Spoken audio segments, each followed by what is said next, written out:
Hamas uses Palestinians as human shields. This is something that we hear constantly repeated in Western corporate media.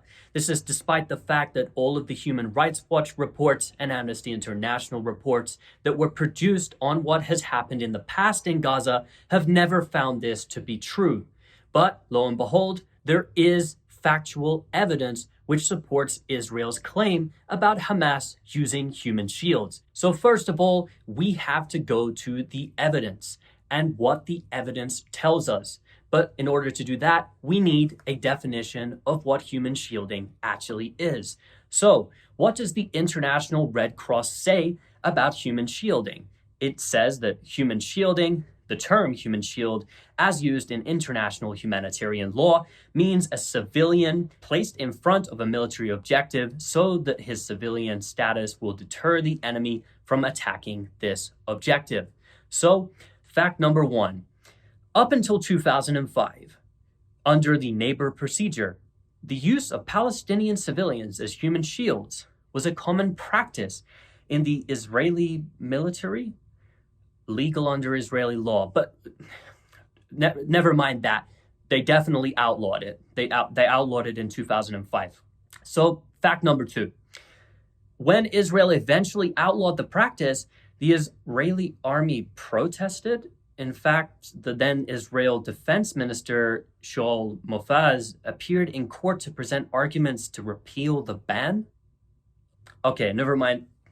Let's go to the top Israeli human rights organization, B'Tselem, the information center in the occupied territories. They're Israeli. They're going to tell us exactly what has been happening with Hamas using human shields. And this is what they have to say about the usage of human shields. They say, quote, since the beginning of the occupation in 1967, Israeli security forces have reportedly used Palestinians in the West Bank and the Gaza Strip as human shields, ordering them to perform military tasks that risk their lives. As part of this policy, soldiers have ordered Palestinian civilians to remove suspicious objects from roads, to tell people to come out of their homes so that the military can arrest them, to stand in front of soldiers while the latter shoot from behind them, and more. The Palestinian civilians were chosen at random for these tasks and could not refuse the demand placed on them by armed soldiers. Okay, so that clearly was something in the past. It talks about 1967. We're going to go to what Hamas has been doing now. This must be a mix-up. So, breaking the silence, this is an Israeli soldier group. This is what they have to say about Hamas human shields.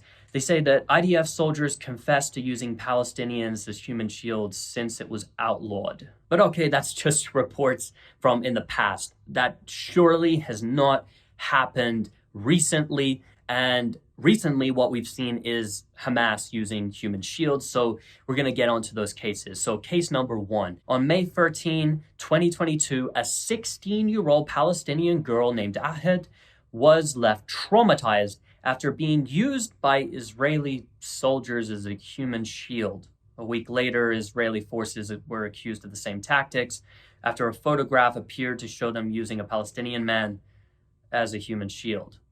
Okay, let's do away with that because we're talking about what happened after October 7. So here is the one documented case where a human shield was used, and it was in the city of Al Khalil in the West Bank. Following October 7, the Hamas-led attack, Israeli forces were filmed using a Palestinian man as a literal human shield. Okay.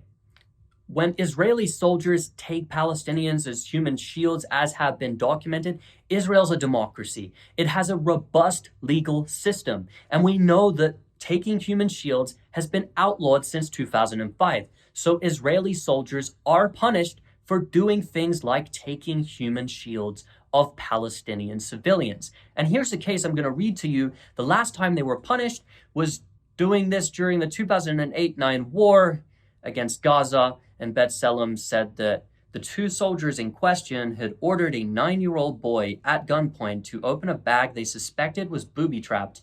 Despite the gravity of their conduct, putting a young child at risk, the two were given a 3-month conditional sentence and demoted from staff sergeant to private some 2 years after the incident took place. None of their commanding officers were tried. And the last note I have down here, the last piece of evidence, is that Israel has been documented as using thousands of Palestinians as human shields. Well, I guess the information that we have at hand indicates that Israel uses Palestinians as human shields, not Hamas. That's a bummer.